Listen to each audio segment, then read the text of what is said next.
الناس كلها عماله تسال هو في ايه يا جماعه؟ كله هص هص كده، مفيش الا كلام اللي على الاهلي والزمالك بس. تقصد ايه يا هشام؟ هو تقصد ان المفروض يبقى في كلام مع حد تاني؟ اه طبعا في عندك بيراميدز. ايه؟ ناسي بيراميدز وفلوس بيراميدز الشمسي؟ وعندك كمان زد. انتوا نسيتوا زد كمان؟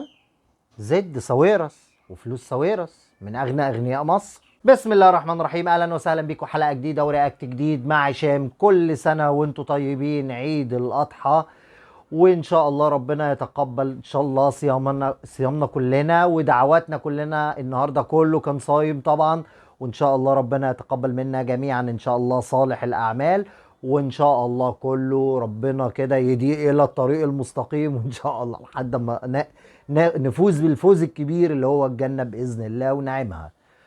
موضوع النهارده موضوع الانتقالات. الناس كلها عماله تتكلم على الاهلي والزمالك، الاهلي هيبيع مين، الزمالك هيبيع مين، الاهلي هيشتري مين والزمالك هيشتري مين، والصفقات التاريخيه، واشرف بن شرقي ويوسف اسامه نبيه وسيف جعفر وياسر ابراهيم حسين الشحات، وكله هص هص محدش يعرف حاجه عن بيراميدز وزد اللي طالعين دول. ودول هتلاقيهم بيلعبوا في الظلام كده ومحدش واخد باله. احنا لو جينا ركزنا مع الكلام هقول لك الخطر كله، كل الخطر من بيراميدز، بالذات بيراميدز مش زد، بيراميدز. ليه بيراميدز؟ بيراميدز دي اول سنه هيشارك في دوري ابطال افريقيا السنه الجايه دي، ومحتاج تدعيم كبير جدا علشان يقدر ينافس عليها. وبكده اقدر اقول لك ان اشرف بن شرقي ما تخافش انه يروح الزمالك، لا تخاف انه يروح بيراميدز. وعندك كمان وسط الملعب محمد علي بن رمضان، برضه بيراميدز ممكن يلعب لعبه كبيره قوي وياخده. محمد علي بن رمضان طبعا احنا عارفين بتاع الترجي التونسي، ولعيب جامد جدا جدا. وفرجاني ساسي كمان برضه على رادار بيراميدز. وعندك كمان موليكا على رادار بيراميدز. في لعيبه كتير طبعا. اشرف بن شرقي انا قلته. بيراميدز يا جماعه بيخطط لموسم انتقالات كبير جدا جدا جدا. وهتبص كده في الاخر هتلاقي الموسم الجاي اهلي وبيراميدز هما اللي دايما هينافسوا على المقدمه وفي دوري ابطال افريقيا، والزمالك هيرجع هيرجع هيرجع هيرجع هيرجع. وقريب قوي هتلاقي الزمالك زي الاسماعيلي. انا ليه قلت الكلام ده؟ علشان كله محدش بيتكلم على بيراميدز خالص، مع ان بيراميدز هو اكتر فريق محتاج صفقات جامده لانه داخل دوري ابطال افريقيا زي ما انا ما قلت. نركز كده يا جماعه هنلاقيه ساكت سكوت رهيب. ونادي زد مفيش كلام.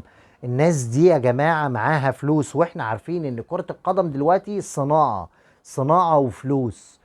اللعيب دلوقتي بيفكر اما في الفلوس، وطبعا النادي الجماهيري جنب الفلوس جنب البطولات هو ده اللي هيكسب. طبعا ده متوفر في النادي الاهلي بس. نادي الزمالك نادي كبير مع بطولات ماشي بينافس اوكي، بس مفيش فلوس. فدايما هتلاقيه اللعيبه بتهرب منه.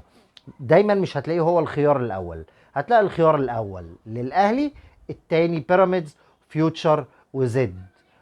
احنا الايام بيننا وهتتاكدوا من كلامي ده قريب قوي. هتسمعوا صفقات جامده قوي قوي قوي البيراميدز. انا متاكد اللي هتلاقي منهم اشرف بن شرقي وفرجاني ساسي ومحمد علي بن رمضان و زي ما انا ما قلت في كذا لعيب تاني غير طبعا يوسف اسامه نبيه و سيف فاروق جعفر. هتلاقي موليكا كمان. هتشوفوا موسم انتقالات كارثي للزمالك وقوي جدا، وهيبقى جيم عالي قوي ما بين بيراميدز والاهلي وزد وفيوتشر.